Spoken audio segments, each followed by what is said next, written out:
Bonjour, à travers cette vidéo, on va vous montrer comment manipuler des variables en Python.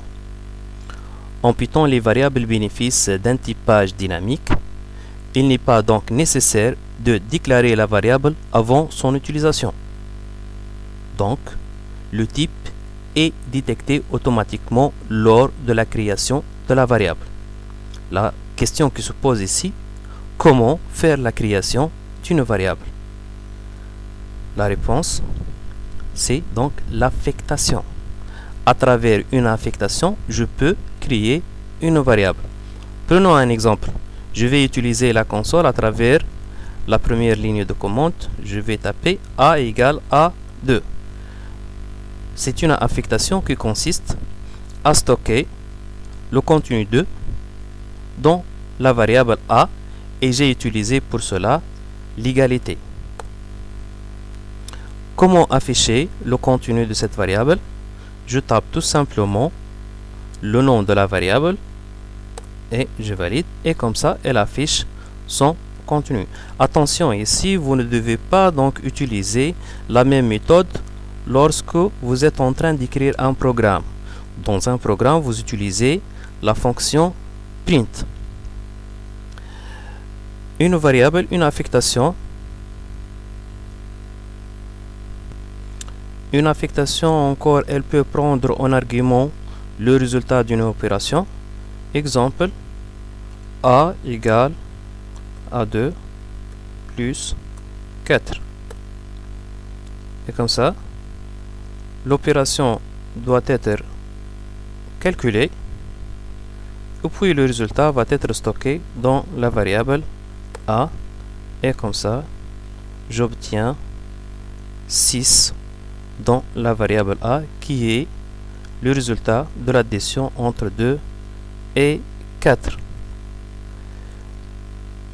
On peut même utiliser la variable A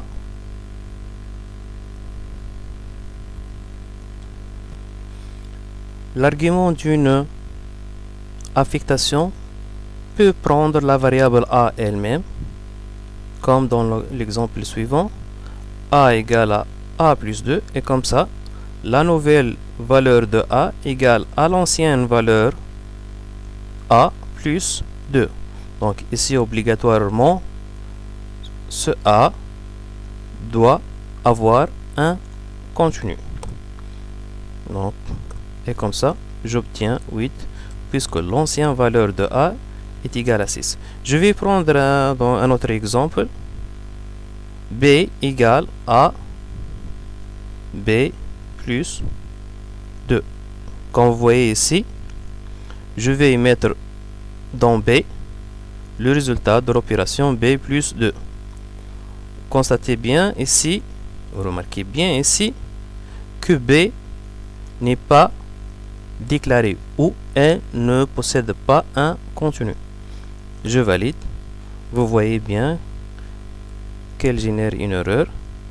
B is not defined. Donc, lorsque vous utilisez ce type d'affectation, s'assurez bien que la variable possède un contenu. Il y a des raccourcis pour certaines opérations de ce type. Exemple, A plus égale à 2. A contient 10. La dernière valeur de A, c'était 8. J'ai ajouté 2. Le résultat est égal à 10. A plus égal à 2, c'est équivalent à A égale A plus 2. C'est équivalent à A égale à A plus 2. A moins égale 2, c'est équivalent à A égale à A moins 2. Je vais afficher le contenu de A, 6. Au revoir, à la prochaine vidéo.